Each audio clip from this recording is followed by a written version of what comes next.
This morning, we are going to talk about Greek manuscripts that are bigger. And we're going to think about what can we learn from the Greek manuscripts. We know that there are differences between them. We know that there are differences in wording. But what sort of differences are that? How did they come into being?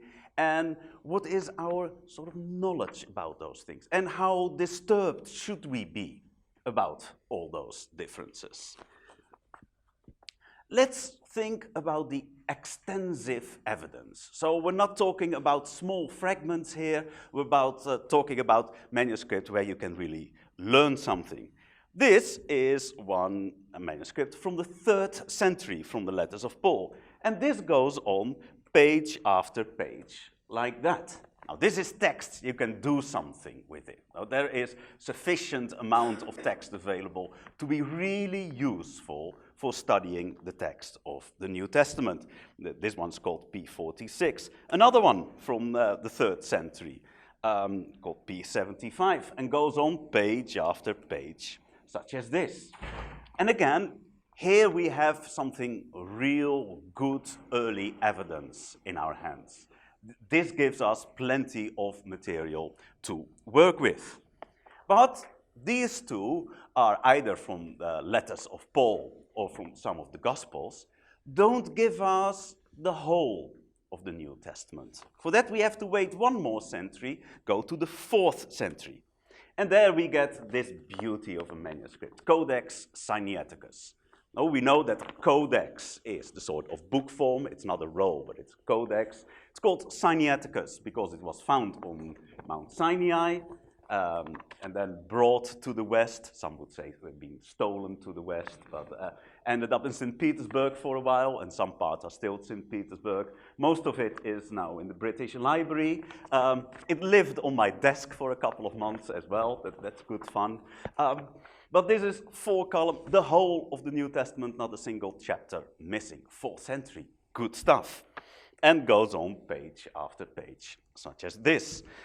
And then we have another one. This is Codex Vaticanus, Vatican, kept in the Vatican, probably from the 15th century onwards. Misses everything after Hebrews 9, roughly, because it just got lost. But most of the New Testament, and this is one of the most carefully copied manuscripts. And why can I say it's carefully copied? Because the scribe involved made so few blunders. When you're copying a text, you're going to make blunders. The scribe responsible for this one hardly made any. So its execution is very careful. And actually, the text itself, especially of the Gospels, is of a very high quality. And goes on page after page like that. Then, a century further, Codex Alexandrinus, also in the British Library, sort of on display, permanent display, nicely nestled next to Codex Sinaiticus. If you ever go to London, you want to visit King's Cross Station, of course. I mean, that's where our childhood began, no? With Harry Potter and the whole thing, King's Cross Station. But 2 blocks further, sort of 200-300 yards away, is the British Library. You can just walk in and see these things on permanent display there. I mean, it's just there. You can see it. You can almost touch it. There's a bit of glass in between, but you can put your finger quite close to it. Goes on page after page, and Codex Alexandrinus is interesting because in the Gospels, it has the more or less liturgical text of the Gospels, and we're going to think about that difference a little bit later. But from Acts to Revelation, it has a very old text, a very good text, very original text, which is not affected by liturgy. So that's Codex Alexandrinus, and goes on page after page. Now we talked in earlier talk a little bit about numbers, and I want to revisit that a little bit. So this is the distribution of the manuscripts up to the year 750. Now this is just bare numbers of manuscripts. This is not an indication of how much text each of these manuscripts contains. So if we look at if we would look at content, so how many verses, then probably the 4th century would spike up quite a bit, because we have so much extensive evidence from the 4th century. But by and large, the shape of the curve would not differ that much. That's sort of interesting. Many fragments from the 6th century, and then it seems to be petering out a little bit to the 7th century, 8th century. And if I would show you further to the 9th century and onwards, it would go off the scale immediately. So then we're talking about hundreds of them. What happened here? Well, this is a little bit the story of the Greek church, of the Greek-speaking church. Because it was, at the beginning, when the Roman Empire was still there, it was under sort of persecution, or at least it was not state religion. So numbers were slightly suppressed in the 2nd, 3rd century. But then in the 4th century, when Christianity becomes state religion, there is that freedom to invest resources in some of the big manuscripts. So Codex Sinaiticus, Codex Vaticanus, the ones we saw a moment ago. And that goes on into the 5th century. 6th century, we still see the after effect of it, but the manuscripts we have from this time are no longer complete New Testaments. They are mainly or gospel books, or Acts and the letters, or just Revelation. A scribal culture had developed in which not the whole of the New Testament became very important, but the individual parts of it. But what's happening as well, large parts of the Middle East are conquered by Islam. And the area of the Greek-speaking church gets less and less, and that's almost reflected in the manuscripts as well. Now, what happened after this, and then we're properly in the Middle Ages, they changed script. From a sort of capital script, they went to a running, minuscule script, and from that time on, just many manuscripts have been preserved.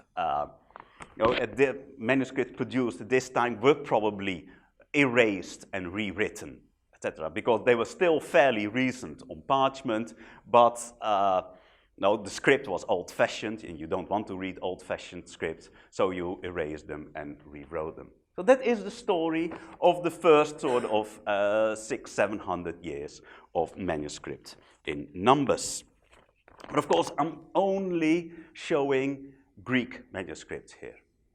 We have Coptic manuscripts. Coptic is the language spoken in Egypt, and what was really sort of a language which we quite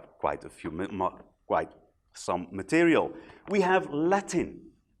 Latin was from the rich Western Roman Empire, and the West was considerably wealthier than the East. And there we find a long tradition of complete New Testaments.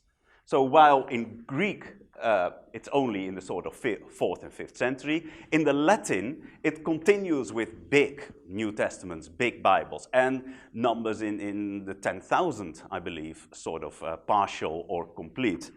We have Syriac. Syriac is that sort of script. It's almost impossible to read and has a couple of different types of letter. Pete Williams knows a little bit about Syriac, I believe. Lots of material there. So the amount of evidence is quite extensive. Now there's a wealth of material available, and they all give us the same message of the New Testament. They give all the same works. They give us the Gospel of Matthew, Mark, Luke, John. They give us the letters. They give us Revelation. But there are details in how they differences in the details how they word the text. The wording of the text is different. But everyone would recognize instinctively and practically that we are talking about the same text. When you take a children's Bible nowadays and you put it next to a normal sort of Bible, you would probably say, hey, they tell the same stories, but it is not the same text anymore. Why is that? Because every sentence, every paragraph is just different. The order is completely messed up. Most of the details have changed, or sometimes you find extraordinary details in your children's Bible. There are too many differences to say, hey, this is the same text. When it comes to all the Greek ones, it is the same text, though there are differences in wording. I will be happy to preach from any of those Greek New Testaments, regardless of how they word the text. But we can do some very detailed study. I mean, here we have all those medieval manuscripts. There are just too many of them to read them all. But with those extensive material, you can do fun things. At one stage in my life, I started to count spelling variants in Codex Sinaiticus. You need to do something productive. And you can make sort of very impressive looking tables out of it. And these are the spelling differences per page in one manuscript. And I knew that there were 3 different scribes at work here. And just by looking at the table of spelling differences, I could see where the 3 scribes were working. The first one did the first bit up to here, and the second one from here to the end. Sort of equal number of spelling differences. The third one did 4 pages. These 2, this one, and that one. The third one knew how to spell. Hardly any differences. And it's not just sort of spelling in what is good, he is also a very good copyist. I assume it is a he, just for the sake of the argument here. We know about female copyists, actually, from those days. And it is interesting that sort of accuracy in spelling is actually an indication of accuracy in copying, or avoidance of blunders. That's the same true with modern stuff. I'm a teacher, and if I get an essay where there are lots of spelling errors in, it is normally a sign that the contents of those essays are a little bit garbled as well. I mean, attention to one indicates attention to something else as well. Now, what do we learn from all this? Well, one of the things is that if we have a good manuscript of the Gospels and another manuscript with an almost identical text, but it is clear because of the errors that this one cannot be a copy of that one. This one 3rd century, this one 4th century, very identical. So with a little bit of genealogy, triangulation, you can go at least a generation or a couple of generations further back in time. So that is one of the ways how you can sort of sift out errors and go back further in time. But the other thing is, we learn about particular errors. What is copying exactly? Well, copying is quite an involved business. You start with reading the source text. Reading is a tricky business. It's actually very difficult to read something correctly, especially when you expect something else. How often haven't we seen sort of a van passing by with some advertising slogan, and we misread it completely? And then we have to look another, oh no, that's what it says. And sometimes those misreadings will tell us a little bit about the things we find important or are thinking about. Now, it's a little bit of Freud involved probably as well here. Then, for a moment, we have to keep that text in mind. Now, how do we keep that in mind? If you have to know a telephone number, you looked it up in your contacts, and then you have to sort of remember it before you dial it. You repeat it internally. It's called a phonological loop.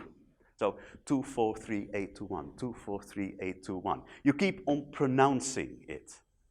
That is where a lot of the spelling errors come into play, because you remember it phonologically. Then you actually dictate the words to yourself. In the beginning.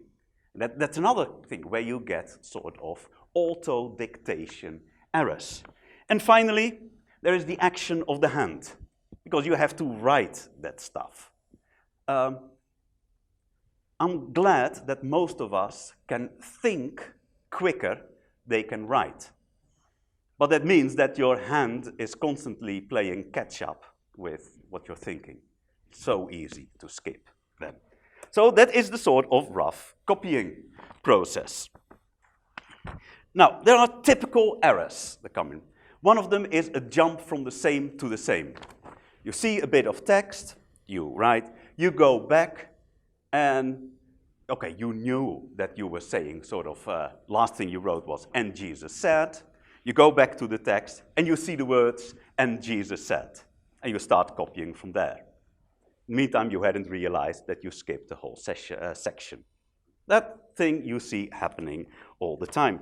The other thing is, you insert text that you think should be there. Here is Mark 9. Now, what do we have in our modern Bibles? 42, 43, 45. Ooh, what's there? Defect Bible. 46. I was 46. 46 gone. Well, 47. And the rest is fine. What's happening here, as the footnote says, is some manuscript add verses 44 and 46, which are identical with verse 48. So that we have hell, where the worm does not die and the fire is not quenched. And that one has jumped forward. Why? Because here we have the words, hell, the unquenchable fire, and the scribe knew that these words were somewhere in play, so inserts them earlier. Probably thinking, hey, our manuscript has left out something. And the same happens the second time again, thrown into hell, where the worm does not die and the fire is not quenched. So subsequent copies went for the fuller text, because that is the text they had in front of them, rather than the correct text, where these words occur only once. Influence of liturgy. We talked a bit about liturgical text. From the 5th century onwards, we see something called the Byzantine text, which is very much the text used in the liturgy in the Greek Orthodox Church. This is the start of a lectionary reading, Romans 10:1. It happens to be start of a chapter as well. Brothers, my heart's desire and prayer to God for them is that they may be saved. If you have this as a start of a lectionary, your whole church congregation will be wondering, who are the them here? So what happens in the liturgical text? Brothers and sisters, my heart desire for the Israelites to be saved. The reference is filled in so that it neatly fits the start of a lectionary reading and everyone knows what we're talking about. The interesting bit is, in modern Bible translation, that happens as well.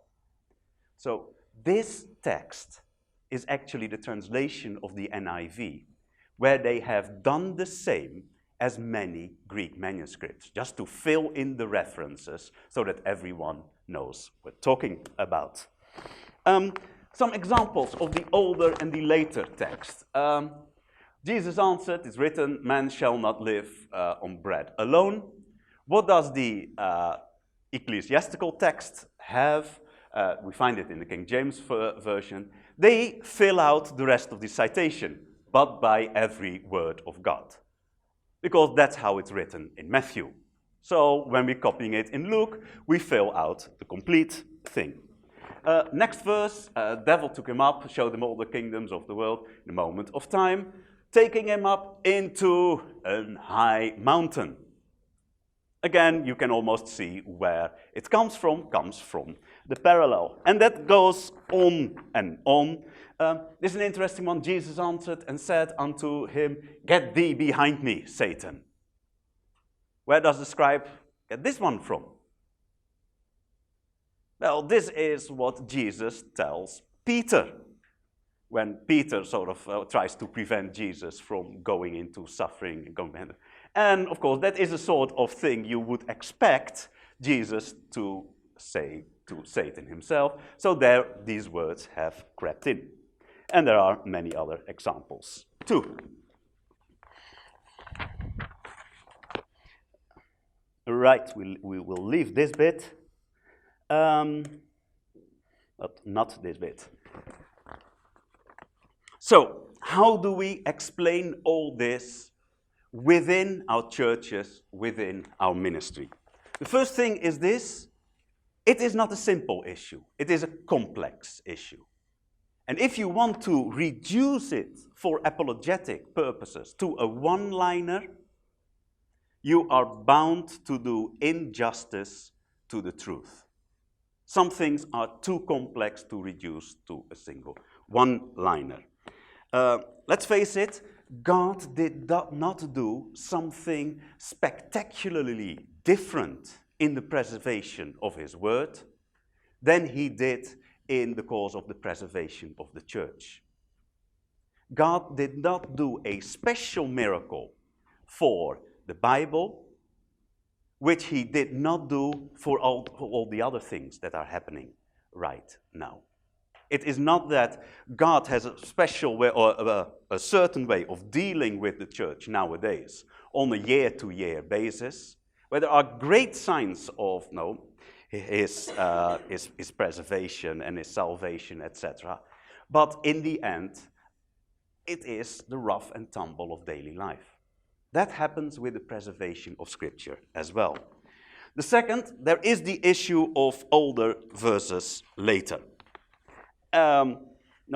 Older manuscripts tend to have a better text than later manuscripts. And that's an important one, because the whole Textus Receptus, authorized version in English, all the translations that were made in the 17th century are subject to that.